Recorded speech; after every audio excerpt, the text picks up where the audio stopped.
नमस्कार दोस्तों, मेरा नाम है विशाल और स्वागत है आपका हमारे चैनल जीवी अफेयर्स में। इस वीडियो के माध्यम से हम कवर करेंगे 5 जुलाई 2026 के जो इम्पोर्टेंट करंट अफेयर्स हैं। ये जो करंट अफेयर्स हैं वो इंग्लिश में लिखे हुए रहेंगे और एक्सप्लेनेशन हिंदी भाषा में रहेगी। तो वीडियो अगर आपको अच्छा लगे तो आप प्लीज़ चैनल को लाइक करें, सब्सक्राइब करें और दूसरों के साथ इसे शेयर भी करें। तो चलिए शुरू करते हैं पहले सवाल के साथ। आपका जो पहला सवाल है वो है कि which of the following organization has advised government of India to not to legalize cryptocurrencies in India? तो ये किस ऑर्गेनाइजेशन ने भारत को जो है वो चेतावनी दी है कि उसे जो है क्रिप्टो करेंसीज को लीगलाइज नहीं करना चाहिए। इससे बहुत सारे जो इश्यूज है वो सामने आ सकते हैं करेंसी को लेके। देखिए, क्रिप्टो करेंसी जो होती है वो सेंट्रल गवर्नमेंट द्वारा रेगुलेट नहीं होती है। इसके ऊपर किसी का भी कोई कंट्रोल नहीं होता है, जिस कारण इसे रेगुलेट करना मुश्किल है। इससे जो है वो ब्लैक मनी बढ़ सकती है। इससे जो है वो बहुत सारे और इंटरनल सिक्योरिटी और एक्सटर्नल सिक्योरिटी के चैलेंजेस गवर्नमेंट को फेस करने पड़ सकते हैं। तो रिसेंटली जो है वो रिजर्व बैंक ऑफ इंडिया ने ये गवर्नमेंट ऑफ इंडिया को एडवाइस किया है कि वो क्रिप्टो करेंसीज को लीगलाइज ना करें। देखिए, आरबीआई की अगर हम बात करें तो आरबीआई की जो फॉर्मेशन है वो 1935 में हुई थी विद आरबीआई एक्ट ऑफ 1934। बाद में इसे जो है वो नेशनलाइज किया गया था 1949 यानी 1949 में। आरबीआई के जो पहले गवर्नर थे वो सर ऑसबोर्न स्मिथ थे, जो कि एक ब्रिटिश थे। भारत के जो इंडिया के पहले इंडियन गवर्नर जो है वो सीडी देशमुख थे, जो कि लगभग 6 साल तक 1949 तक इन्होंने अपना कार्यकाल संभाला था। वर्तमान की अगर हम बात करें तो वर्तमान में जो आरबीआई के गवर्नर है वो है संजय मल्होत्रा और ये आरबीआई के 26 नंबर के गवर्नर हैं। इससे पहले थे शक्तिकांत दास। इसके अलावा अगर हम बात करें कुछ इंपॉर्टेंट रिपोर्ट्स की जो कि आरबीआई द्वारा रिलीज की जाती है, तो ये है फाइनेंशियल स्टेबिलिटी रिपोर्ट। एक है मॉनेटरी पॉलिसी रिपोर्ट, जो कि मॉनेटरी पॉलिसी जो है वो साल में 6 बार आती है, हर 2 महीने में एक बार। और मॉनेटरी पॉलिसी कमेटी में जो है वो 6 मेंबर होते हैं, 3 आरबीआई की तरफ से और 3 सेंट्रल गवर्नमेंट की तरफ से। अगर इनका जो इसमें बहुमत में वोटिंग होती है, जिस साइड बहुमत होगा, जैसे 5-1 का बहुमत होता है, तो फैसला जो है वो इनका मान्य होगा, जहां पर बहुमत ज़्यादा होगा। लेकिन अगर 3 और 3 का बराबर फैसला होता है तो आरबीआई का जो गवर्नर है वो कास्टिंग वोट भी यूज़ कर सकता है, और जिस तरफ कास्टिंग वोट होगा उसी वही फैसला जो है वो मान्य माना जाएगा। इसके अलावा एक और रिपोर्ट है, report on currency and finance, जो कि आरबीआई द्वारा रिलीज की जाती है। तो आरबीआई जो है वो सेंट्रल बैंक है गवर्नमेंट ऑफ इंडिया का, हमारे देश का, भारत का। अगला जो सवाल है वो है, रिसेंटली गवर्नमेंट ऑफ इंडिया ने समन किया है किस सोशल मीडिया प्लेटफॉर्म को, जिसमें ये बताया गया था है कि ये जो प्लेटफॉर्म है वो चाइल्ड सेक्सुअल अज्यूव का जो मटेरियल है वो अपने सोशल मीडिया प्लेटफॉर्म पर उसको प्रमोट करता है।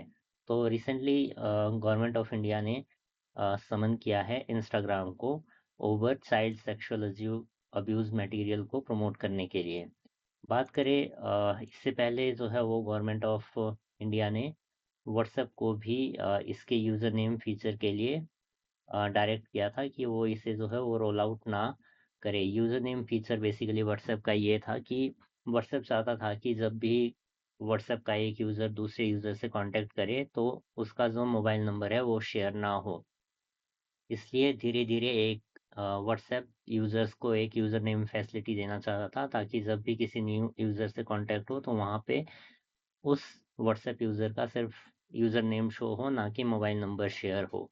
तो इस तरीके का एक फीचर था जो कि व्हाट्सएप लागू करना चाहता था, लेकिन रिसेंटली गवर्नमेंट ऑफ इंडिया ने जो है वो डायरेक्ट किया है व्हाट्सएप को कि वो इस फीचर को जो है वो रोल आउट नहीं कर सकते हैं। तो चलिए बढ़ते हैं अगले सवाल पे। अगला जो सवाल है वो है सीपेक कॉरिडोर के बारे में। सीपेक कॉरिडोर यानी चाइना पाकिस्तान इकोनॉमिक कॉरिडोर, ये जो है वो चाइना द्वारा तैयार किया गया कॉरिडोर है पाकिस्तान की सहायता से, और इंडिया इसको ऑब्जेक्ट करता है क्योंकि ये पीओके से क्रॉस होके निकलता है, इसलिए इंडिया को इससे इसके अगेंस्ट ऑब्जेक्शन है। लेकिन अब न्यूज़ आ रही है कि रिसेंटली चाइना जो है वो एक न्यू इकोनॉमिक कॉरिडोर प्रपोज कर रहा है, जो कि इंडिया के दो इम्पोर्टेंट नेबर्स को कनेक्ट करेगा बे ऑफ बंगाल तक पहुंचने के लिए। तो यहाँ पे बताना है कि वो कौन से दो नेबर हैं जिनके थ्रू ये न्यू इकोनॉमिक कॉरिडोर जाएगा। तो इसका जो सही आंसर है वो है बांग्लादेश और म्यांमार। तो रिसेंटली चाइना ने एक न्यू कॉरिडोर प्रेजेंट किया है। इस न्यू कॉरिडोर के तहत एक चाइना के जो कनमिंग है, कनमिंग से एक कॉरिडोर बनेगा जो कि म्यांमार होते हुए बांग्लादेश के चिट्टागोंग जो कि यहाँ पे है और मोंगला पोर्ट जो कि इस लोकेशन पे है, इनको कनेक्ट करेगा और आसानी से बे ऑफ बंगाल का एक्सेस चाइना को मिल जाएगा। तो ये बहुत ही एम्बिशियस कॉरिडोर है। इस पर लगभग 15 सालों से बात चल रही है और इस समय जो बांग्लादेश में रूलिंग गवर्नमेंट है under the prime minister Tariq Rahman, वो काफ़ी फेवरेबल है टुवर्ड्स चाइना। तो चाइना एक अच्छी अपॉर्चुनिटी देख रहा है इस जो कॉरिडोर को है वो बिल्ड करने के लिए।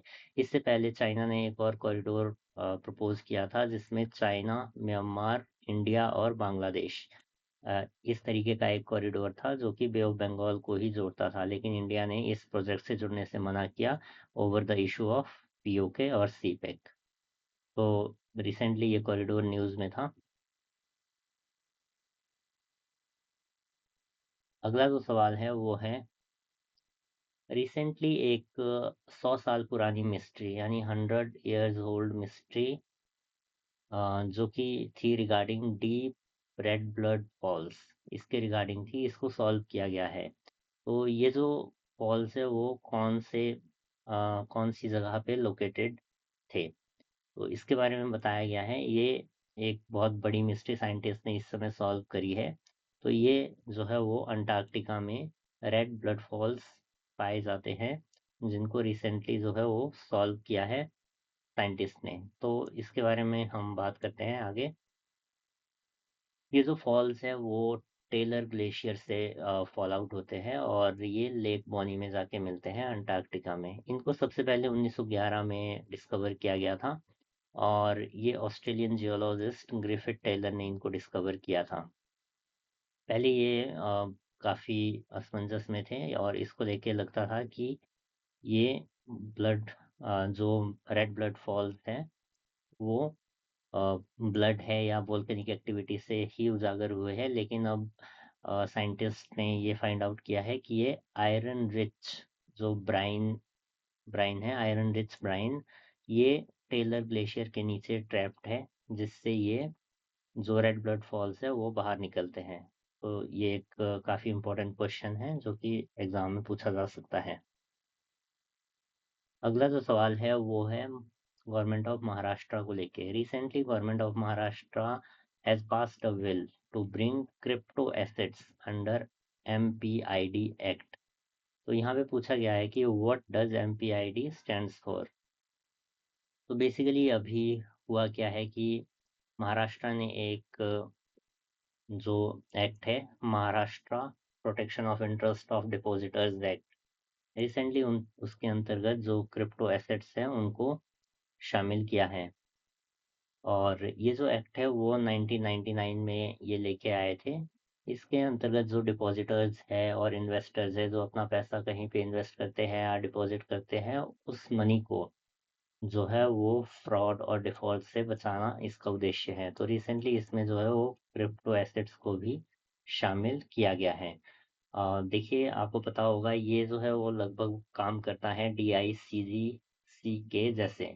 डीआईसीजीसी क्या है? ये है department of insurance and credit guarantee corporation of India. ये एक आरबीआई की सब्सिडियरी है। बेसिकली इसमें जब भी लोग कहीं पे पैसा अपना डिपॉजिट करते हैं तो अगर वो बैंक या कोई इंस्टीट्यूशन जो है वो फेल्ड आउट कर जाता है या बैंकरप्ट कर जाता है, तो इसके डीआईसीजीसी के अंतर्गत government of India through RBI her depositors को सुरक्षा देती है कि वो पाँच उनके जो 5 लाख तक के डिपॉजिट है वो सेफ रहेंगे। और ये 5 लाख तक के जो डिपॉजिट है वो 90 डेज में वो क्लेम कर सकते हैं और सरकार गारंटी देती है कि इतने एसेट्स उन्हें आराम से मिल जाएंगे। तो रिसेंटली ऐसा ही ये एक्ट एक महाराष्ट्र भी लेके आया है अपने डिपॉजिटर्स को फ्रॉड और डिफ़ॉल्ट से प्रोटेक्ट करने के लिए। अगला जो सवाल है वो है कि रिसेंटली जो सिरसा किन्नू है, इन्होंने जियोग्राफिकल इंडिकेशन टैग अचीव किया है। तो सिरसा किन्नू जो है वो किस राज्य के प्रोडक्ट्स हैं? तो ये जो है वो हरियाणा के प्रोडक्ट्स हैं और रिसेंटली इन्हें जीआई टैग मिला है। जीआई टैग की जब हम बात करते हैं तो जीआई टैग दिया जाता है जियोग्राफिकल इंडिकेशन टैग्स एक्ट के तहत, और ये 99 में एक्ट आया था और 2004 में दार्जिलिंग टी जो है वो पहला प्रोडक्ट बना था जिसको जीआई टैग दिया गया था, और ये वेस्ट बंगाल में चाय मिलती है। तो ये एक बहुत इम्पोर्टेंट सवाल है। रिसेंटली अगर आपको पता हो तो रिसेंटली जो हिमाचल प्रदेश के 8 प्रोडक्ट्स हैं उनको भी जीआई टैग रिसेंटली दिया गया है। इनमें जैसे सिरमौरी लोहिया, किन्नौरी टोपी है, चंबा के मेटल आर्ट क्राफ्ट्स हैं, तो इन सबको जो है वो जीआई टैग रिसेंटली प्राप्त हुआ है। अगला जो सवाल है वो है Hyderabad based startup Skyroot Aerospace के बारे में। इसने रिसेंटली विक्रम वन रॉकेट को लॉन्च करने के लिए लॉन्च करने का प्लान बनाया है। जब ये लॉन्च हो जाएगा तो ये मार्क करेगा कंट्री का first attempt to send a privately developed orbital launch vehicle into space. Basically ये प्राइवेटली डेवलप्ड ऑर्बिटल लॉन्च होगा जो कि किसी प्राइवेट कंपनी द्वारा बनाया गया है और उस ऑर्बिटल को लॉन्च किया गया है स्पेस में। तो ये किस मिशन के अंतर्गत जो है वो लॉन्च किया जा रहा है? ये जो है वो मिशन आगमन के तहत लॉन्च किया जा रहा है, और ये स्काई रूट एरोस्पेस कंपनी द्वारा, जो कि हैदराबाद की एक कंपनी है, उसके द्वारा लॉन्च किया जा रहा है। बात करें ये लॉन्च कहाँ से हुआ था, तो ये श्रीहरिकोटा आंध्र प्रदेश से लॉन्च हुआ था। इंडिया का जो स्पेस सेक्टर है पहले ये गवर्नमेंट तक ही सीमित रहता था, लेकिन इसे प्राइवेट एंटिटीज़ को 2020 में ओपन किया गया था, और 2019 में जो है वो एक कंपनी बनाई गई थी इसरो के अंतर्गत, new space India limited. ISRO की देखो दो कंपनियां हैं, एक अंतरिक्ष और एक एनएसएआई। तो अंतरिक्ष का भी अपना काम होता है, ये फॉरेन कंट्रीज को के सैटेलाइट्स को लॉन्च करने के लिए आ, उनके साथ कांटेक्ट करती है और इसरो उन सैटेलाइट्स को स्पेस में पहुंचाता है। और एनएसआई का जो काम है वो हल्का सा डिफरेंट है, ये प्राइवेट सेक्टर को प्रमोट करने के लिए बनाई गई ऑर्गेनाइजेशन है, और इसमें इसरो से की जो इम्पोर्टेंट टेक्नोलॉजीज है वो प्राइवेट जो प्लेयर्स हैं उन तक पहुंचाने का भी ये काम करती हैं। और बात करें इसरो की, तो इसरो की जो स्थापना है वो 1969 में की गई थी। इसरो की जो फुल फॉर्म है वो है इंडियन स्पेस रिसर्च ऑर्गेनाइजेशन। 1969 में ये बना था on the recommendation of Vikram Sarabhai. इसका जो हेडक्वार्टर है वो है बेंगलुरु में, कर्नाटका। अगला जो सवाल है वो है कि recently government of West Bengal have passed West Bengal public safety and control of anti social activities bill 2026। तो इसको जो है वो न्यूज़ प्लेटफॉर्म्स पे क्या कहा जा रहा है, ऑपोजिशन पार्टी इस लॉ को किस नाम से जान रही है? तो आपके ऑप्शन ये है यहाँ पे। इसका जो सही आंसर है वो है गुंडा लॉ। इसको जो है वो गुंडा लॉ के नाम से जाना जा रहा है क्योंकि इसमें माना जा रहा है कि इसमें लोगों के जो अधिकारों हैं उनकी सुरक्षा को बहुत चोट पहुंचाई गई है, उनकी सुरक्षा को नज़रअंदाज किया गया है। बेसिकली ये जो एक्ट लाया गया है इसकी कुछ प्रोविजंस कुछ ऐसे है कि ये ऑर्गेनाइज्ड क्राइम को क्रैक डाउन करेगा। ऑर्गेनाइज्ड क्राइम देखिए, क्राइम दो टाइप के हो सकते हैं। एक क्राइम ऐसे हो सकते हैं जो पहले से प्री प्लान ना हो, अचानक से कहीं हो जाए, किसी से झगड़ा हो जाए, किसी ने मर्डर कर दिया अचानक, एक फीलिंग के साथ तुरंत वो चीज़ करना।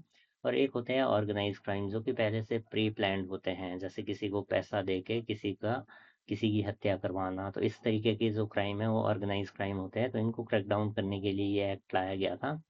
और ये जो है वो अलाउ करता है पुलिस को कि वो डिटेन कर सकते हैं हैबिचुअल ऑफेंडर्स को 12 महीने तक विदाउट एनी ट्रायल। तो इसीलिए इसे जो है वो हनन माना जा रहा है फ्रीडम का। बढ़ते हैं अगले सवाल पे। अगला जो सवाल है वो है under zero tolerance policy of government of India, government की जो जीरो टॉलरेंस की पॉलिसी है टुवर्ड्स टेररिज्म, आतंकवाद के खिलाफ जो जीरो टॉलरेंस की पॉलिसी है, उसके अंतर्गत मिनिस्ट्री ऑफ होम अफेयर्स ने कितने इंडिविजुअल्स है जिनको टेररिस्ट अभी डिक्लेयर करा है। तो इसका जो सही आंसर है वो है 23। देखिए रिसेंटली हुआ क्या है कि 23 जो व्यक्तियों है इंडिविजुअल्स को है, जिनमें 17 जो है वो पाकिस्तानीज हैं और 6 जो है वो इंडियन नेशनल्स हैं।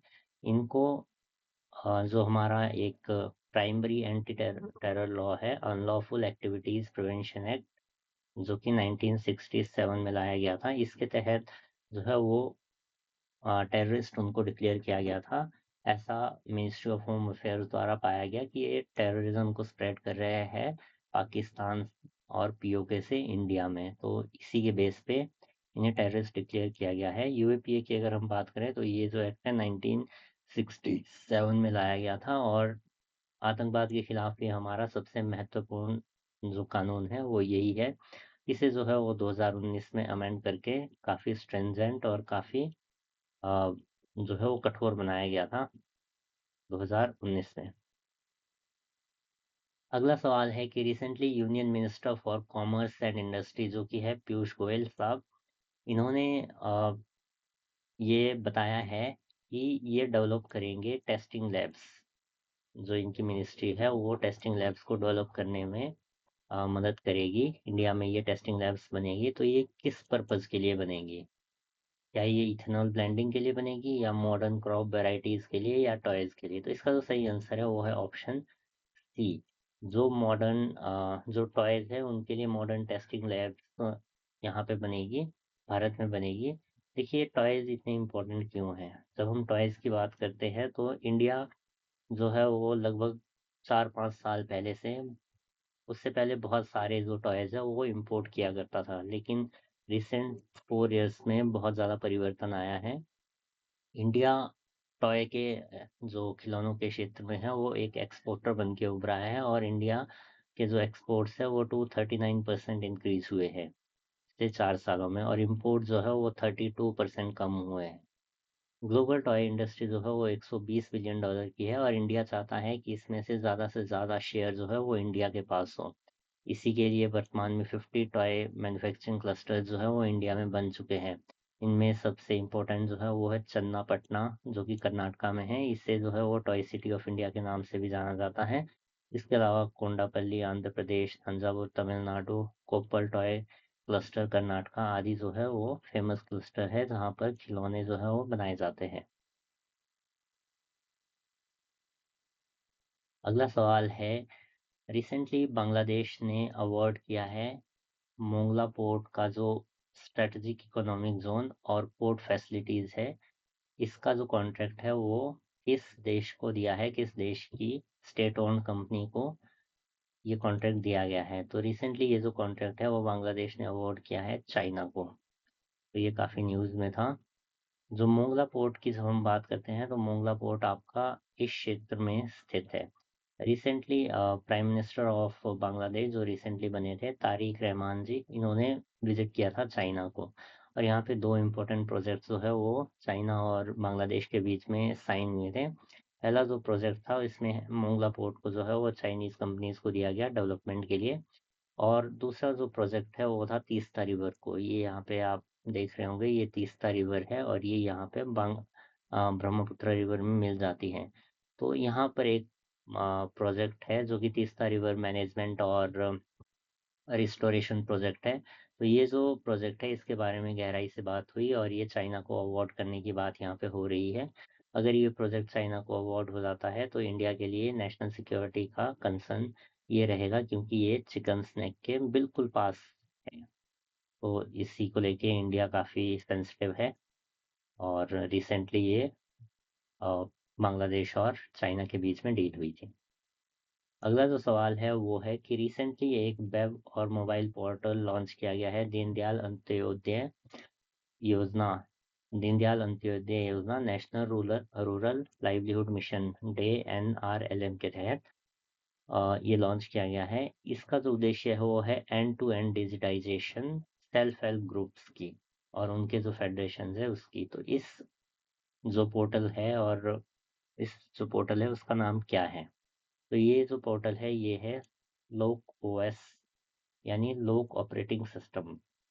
इसके अंतर्गत जो है वो इसके बहुत सारे फीचर्स है और ये इसके अंतर्गत आपका एक कॉम्प्रिहेंसिव डिजिटल सॉल्यूशन है जो कि सेल्फ हेल्प ग्रुप्स को चीज़ें मैनेज करने में मदद करेगा। इसमें मेंबर्स के जो रिकॉर्ड्स है वो डिजिटली स्टोर होंगे, उनकी प्रोफाइल स्टोर होंगी, सेविंग्स, लैंडिंग, रीपेमेंट्स और फाइनेंशियल ट्रांजैक्शंस इसके रिकॉर्ड में रहेंगे। और ये लाइवलीहुड और कन्वर्जेंस इनिशिएटिव के लिए काफ़ी हेल्पफुल रहेगा। तो ये लोक ओएस जो है वो रिसेंटली लॉन्च किया गया है। अगला जो सवाल है वो है recently national action plan for drug demand reduction ये लॉन्च किया गया है। ये एक कॉम्प्रिहेंसिव फ्रेमवर्क है जिसके तहत जो ड्रग के प्रिवेंशन, अवेयरनेस जनरेशन, ड्रग्स के बारे में कैपेसिटी बिल्डिंग, ट्रीटमेंट, रिहेबिलिटेशन और सोशल इंटीग्रेशन किया जाएगा रिगार्डिंग ड्रग्स। तो ये जो है वो किस मिनिस्ट्री द्वारा लॉन्च किया गया है? तो इसका जो सही आंसर है वो है ministry of social justice and empowerment. इसके जो हमारे यूनियन मिनिस्टर है वो है श्री डॉक्टर वीरेंद्र कुमार। और जो नोडल मिनिस्ट्री है ड्रग डिमांड रिडक्शन के लिए वो यही है, ministry of social justice and empowerment. देखिए ये जो ड्रग डिमांड रिडक्शन का जो कॉन्सेप्ट है वो प्राइम मिनिस्टर नरेंद्र मोदी के जो विजन है नशा मुक्त भारत उसके अंतर्गत ये लाया गया है और ये सारे प्रोग्राम जो है उसी के अंडर लॉन्च किए जा रहे हैं। ये जो नशा मुक्त भारत अभियान है ये 15 अगस्त 2020 को लॉन्च किया गया था और ये इंडिया का बहुत ही एम्बिशियस प्रोजेक्ट है जिसमें नशे को जो है वो ख़त्म करने की बात इंडिया में हो रही है। चलिए बढ़ते हैं अगले सवाल पे। अगला जो सवाल है वो है कि रिसेंटली जो वेनेजुएला है उसमें जो डेथ टोल है वो अब 2645 पहुंच चुका है, यानी 2645 लोगों की यहाँ पे डेथ हो चुकी है। तो रिसेंटली इंडिया ने कौन सा ऑपरेशन जो है वो लॉन्च किया है ताकि वेनेजुएला को मेडिकल एड जो है वो शिप की जा सके? तो रिसेंटली इंडिया ने जो ऑपरेशन लॉन्च किया है उसका नाम है ऑपरेशन एमिस्ताद। इसके अंतर्गत एयरफोर्स जो है वो मेडिकल फैसिलिटीज़ लेके जा रही है वेनेजुएला में, और ताकि वहाँ के पीपल को, वहाँ के लोगों को अर्थक्वेक से लड़ने में मदद मिल सके। तो इसी के साथ हमारे जो क्वेश्चंस है वो समाप्त होते हैं। और कमेंट सेक्शन में ज़रूर बताएं कि आपको वीडियो कैसा लगा। और अगर वीडियो आपको अच्छा लगे तो आप इसे प्लीज़ लाइक करें। अगर चैनल आपको अच्छा लगे तो आप इसे सब्सक्राइब करें और लोगों के साथ जो है इसे शेयर करें। Thank you so much. Have a great day ahead.